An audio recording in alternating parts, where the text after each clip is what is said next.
Tripura hawa sungsanai. Tripura sami hojelai. Delhi hawa sungsanai. Bubagra long live. Long live, long live. Bubagra long live. Long live, long live. Bharat सरकार हमारी मांगे पूरी करो. पूरी करो, पूरी करो. भारत सरकार हमारी मांगे पूरी करो. पूरी करो, पूरी करो. भारत सरकार हमारी मांगे पूरी करो. पूरी करो, पूरी करो. We want justice. Justice, justice. We want justice. Justice, justice. We want justice. Justice, justice. No justice, no rest. No rest, no rest. No justice, no rest. No rest, no rest. No justice, no rest. No rest, no rest. Illegal immigrants go back. Go back, go back. Illegal immigrants go back. Go back, go back. Illegal immigrants go back. Go back, go back. हम भाई Live like हम भाई.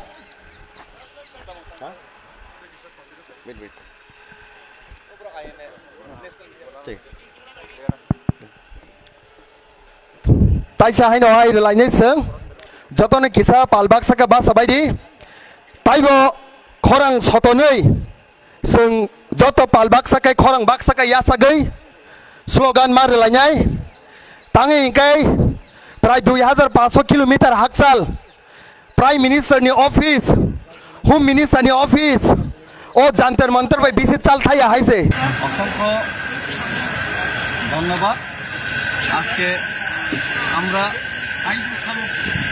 আগরতলা থেকে দিল্লি পর্যন্ত যে pedal যাত্রা এই pedal যাত্রা অভিযানের অন্তিম দিন আজকে যন্তর মন্তরে আমাদের যে প্রদর্শনী সেই প্রদর্শনীর মাধ্যমে আজকে সমাপ্তি ঘটবে এবং খুব শীঘ্রই আমাদের মহারাজা এবং আমাদের বিভিন্ন যারা এখানে পার্টির ব্যারিয়ার পার্টির বাধা সেটাকে অতিক্রম করে যারা বিধায়করা আমার ছাড়াই যে বিধায়ক মন্ত্রীরা এখানে যোগদান দেওয়ার উদ্দেশ্যে এসেছেন ওনারা আসবেন এবং আজকে খুবই দুঃখের সহিত বলতে হচ্ছে এটা যে মুভমেন্ট সেটা কোনো পার্টির মুভমেন্ট নয়, সেটা ত্রিপুরার মুভমেন্ট।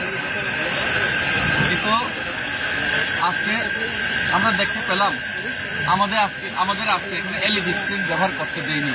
ত্রিপুরাজ্যের মধ্যে ত্রিপুরাসাদের যে বঞ্চনার সেটার যে এলইডি স্ক্রিন সেটা আজকে আমরা লাগিয়ে এখানে দেখানোর চেষ্টা করেছিলাম, কিন্তু এলইডি স্ক্রিনের প্রথমে পারমিশন ছিল, কিন্তু আমি মনে করি রাজ্য সরকারের কিলনিতে আজকে এখানে এলইডি স্ক্রিন ব্যবহার করতে দেয়নি। শুধু তাই নয়, আমাদের পেদল যাত্রা শেষ দিনে আমরা পেদল পায়ে হেঁটে এখানে যন্তর মন্তরে আসার জন্য সেটাও বাধা দেওয়া হয় প্রশাসনিকভাবে।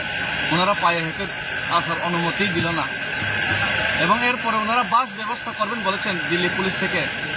সেই বাসটা ব্যবস্থা করার কথা ছিল, কিন্তু হঠাৎ করে ওনারা বাসও দিতে পারবেন না, পায়েও হেঁটে যেতে পারবেন না। এইভাবে আমাদেরকে আজকে এখানে আমাদের সাথে আমাদের যে ডেমোক্রেটিক গণতান্ত্রিক আন্দোলন সেটার মধ্যেও বাধা দেওয়ার চেষ্টা হলো এবং সেটা আমি মনে করি 110% সেটা রাজ্য সরকারে যারা বসে আছে, যেই নেতারা ত্রিপুরা বিরোধী, সেই ত্রিপুরা বিরোধী মনোভাব নিয়ে যারা বসেছেন সেই নেতাদের আঙ্গুল নিতেই আজকে ত্রিপুরাসাদের গণতান্ত্রিক মুভমেন্টে পর্যন্ত আজকে বাধা দেওয়া হলো। সেটা আমি ধিক্কার জানাই, সেটা আমি দুঃখ প্রকাশ করি এবং রাজ্য সরকারের এহেন এই যে নেতাগণের এহেন যে নদের যে কাণ্ড কীর্তি সেটা ত্রিপুরা রাজ্যবাসী এবং ত্রিপুরা সরকার কোনো সময় মেনে নেবে না।